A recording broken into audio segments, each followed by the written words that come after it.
नमस्कार विद्यार्थी मित्रांनो, मी professor Hitesh sir IBOP IS अकॅडमीच्या एक्झाम मिनिक्स चॅनलवर तुमचं हार्दिक स्वागत आहे.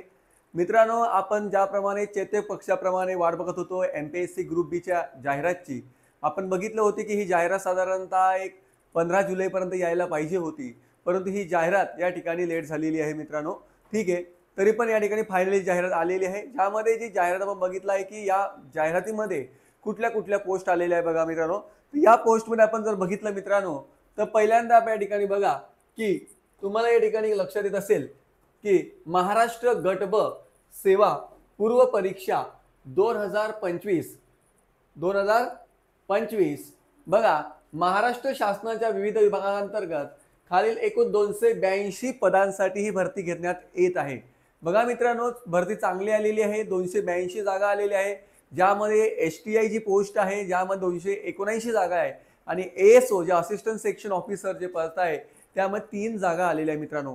तर बघा मित्रांनो, ज्या मुलांना PSI ची तयारी करताय की सर मला मग PSI चं काय होणार, ॲड आली नाही वगैरे, तर बघा मित्रांनो, तुम्ही या ठिकाणी भिवू नका. ही लवकरच तुम्हाला या ठिकाणी PSI पण ॲड त्यामध्ये प्लस होईलच, कारण असं होणार नाही की PSI ची ॲड येणार नाही. ओके, लवकरच या ठिकाणी यामध्ये ॲड प्लस होईलच. ओके. बघा मित्रांनो, या ठिकाणी सहाय्यक गट ब अराजपत्रित अधिकारी महाराष्ट्र लोकसेवा आयोगाचे आपण जे बघतो ASO असिस्टंट सेक्शन ऑफिसर, याचे एकूण 3 पद या ठिकाणी आलेले आहे मित्रांनो. त्यानंतर बघा मित्रांनो, आपण जर पुढे गेलो तर राज्य कर निरीक्षक गट ब, ज्याला या ठिकाणी आपण STI या नावाने पोस्ट ओळखली जाते, जी भरपूर मुलांची आवडती पोस्ट आहे. आणि या पोस्टमध्ये 2014 नंतर जर आपण बघितलं मित्रांनो, तर एवढ्या मोठ्या या ठिकाणी पोस्ट आलेल्या आहेत. 2014 मध्ये 448 जागा आल्या होत्या.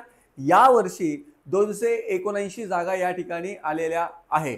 बघा मित्रांनो, या ठिकाणी आपण जर बघितलं तर या ठिकाणी कास्टनुसार काही पोस्ट दिलेले आहे, ज्यामध्ये अनुसूचित जातींसाठी 78 जागा दिलेल्या आहे, अनुसूचित जमातीला 3 जागा दिलेल्या आहे, विशेष मागास विभागासाठी 11 दिलेल्या आहे, नंतर भजसाठी 11, भजसाठी 9, ओके, नंतर ई मावासाठी आणि विसाठी या ठिकाणी दिलेलं आहे. आता टोटल 279 पदासाठी ही भरती MPSC घेत आहे मित्रांनो. आता आपण या ठिकाणी प्रश्न तुम्हाला असेल की ही भरती ऍक्च्युअली MPSC ची जागा डिक्लेअर केलेली आहे, ही एक्झाम फॉर्म कधी तुम्ही भरायला सुरुवात करणार आहे बघा. तर मित्रांनो, 1 ऑगस्ट 2025 पासून दुपारी 2 वाजता तुम्हाला हा फॉर्म भरायला सुरुवात होणार आहे. म्हणजे या ठिकाणी तुम्ही जर विचार केला मित्रांनो, तर आज आपल्या ठिकाणी बुधवार आहे, साधारणतः शुक्रवार पासून हा फॉर्म भरायला सुरुवात होणार आहे मित्रांनो. बघा, या ठिकाणी आपण जर विचार केला तर 21 ऑगस्ट 2025 रात्री 12 वाजता शेवटचं डेट आहे तुमचा फॉर्मचे भरण्यासाठी. ओके, पण जर तुम्ही चलन घेतलं असेल बँकेचं, तर त्या ठिकाणी चलन भरण्यासाठी डेट दिलेली आहे मित्रांनो तुम्हाला 23 ऑगस्ट 12 वाजतापर्यंत या ठिकाणी तुम्ही भरू शकणार आहे. ओके, आणि परीक्षा शुल्क भरण्याची अंतिम तारीख आहे 25 ऑगस्ट. 25 ऑगस्ट नंतर तुम्ही फॉर्म या ठिकाणी परीक्षा शुल्क भरू शकणार नाही. ओके, बघा मित्रांनो, आपण जर विचार केलं तर या ठिकाणी या पदामध्ये काही MPSC तुम्हाला काय काय सांगितलंय बघा. साधारणतः ही एक्झाम तुम्हाला माहिती आहे की 9 नोव्हेंबरला ही एक्झाम या ठिकाणी MPSC घेणार आहे. बघा मित्रांनो, की भरपूर मुलांचा प्रश्न असतो की सर ही जे परीक्षा आहे, ही परीक्षा या ठिकाणी कोण कोण देऊ शकतं. बघा मित्रांनो, यामध्ये बघा पहिली गोष्ट तुम्हाला वयाची मर्यादा दिलेली आहे. जर तुम्ही ओपन कॅटेगरीचे असतील तर तुम्ही वयाच्या 38 इयर पर्यंतच एक्झाम देऊ शकतात. 38 वर्षापर्यंत तुम्ही परीक्षा या ठिकाणी देऊ शकतात. त्यानंतर बघा मित्रांनो, जर तुम्ही SC ST या ठिकाणी OBC वगैरे असणार तर या ठिकाणी तुम्ही 43 वर्षापर्यंत एक्झाम देऊ शकतात. जर तुम्ही हँडिकॅप मध्ये असतील मित्रांनो, तर तुम्ही 45 वर्षापर्यंत ही एक्झाम देऊ शकतात. आता प्रश्न असा आहे की एक्झाम कोण देऊ शकतो. बघा, ही एक्झाम कोण देऊ शकतो. बघा, MPSC ने ते स्पष्ट मेन्शन केलंय मित्रांनो की संवैधानिक विद्यापीठाच्या पदवी किंवा तिच्या समतुल्य असणारी शासनाने घोषित केलेल्या इतर कोणत्याही तत्सम अर्हता. म्हणजे काय, MPSCचं म्हणणं आहे जो विद्यार्थी डिग्री कंप्लीट असेल, ज्यामध्ये BA आहे, BCom आहे, BSc आहे, BE इंजिनिअरिंग आहे, असे विद्यार्थी सुद्धा ही एक्झाम देऊ शकतात. बघा, खाली दिलाय पदवी परीक्षेत बसलेले उमेदवार प्रस्तुत संयुक्त पूर्व परीक्षेत तात्पुरत्या पात्र असतील, परंतु संयुक्त पूर्व परीक्षा दिनांकाला आधारे संबंधित देण्यात येणार आहे. म्हणजे बघा मित्रांनो, जे मुलं लास्ट इयरला असतील आता MPSCच्या कॉलेजच्या, त्या मुलांना सुद्धा ही एक्झाम देता येणार आहे.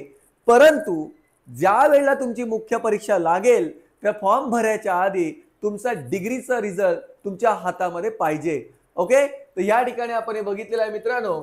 तुम्हाला सर्वांना माहिती असेल की या परीक्षेचा पॅटर्न जर आपण विचार केलं तर बघा, या परीक्षेचं पहिलं पूर्व परीक्षा असणार आहे, ज्याच्यामध्ये तुम्हाला एकूण 100 प्रश्न आणि 100 मार्क या ठिकाणी तुम्हाला दिले जाणार आहे.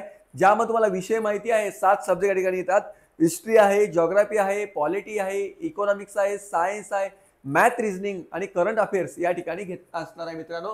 त्यानंतर तुमची 400 मार्काची तुमची या ठिकाणी मुख्य परीक्षा होणार आहे. बघा मित्रांनो, 2024 पासून PSI, STI आणि ASO यांचा जो सेपरेट रिझल्ट लागायचा, PSI चा वेगळा, STI चा वेगळा, ASO चा, आता असं इथे लागणार नाही. आता ऑल इन स्कोर या ठिकाणी तुम्हाला एक्झाम डिक्लेअर केली जाणार आहे.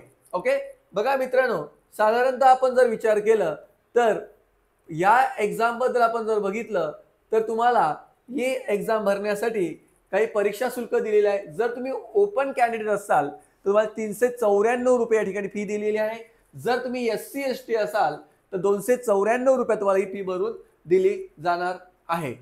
ओके, आता प्रश्न असा येतो की ह्या एक्झामचा फॉर्म फिलअप कसा करायचा. या एक्झामचा फॉर्म फिल करण्यासाठी MPSCची एक साईट आहे, mpsc.gov.in. ऑनलाईन या ठिकाणी तुम्ही त्याला करू शकतात.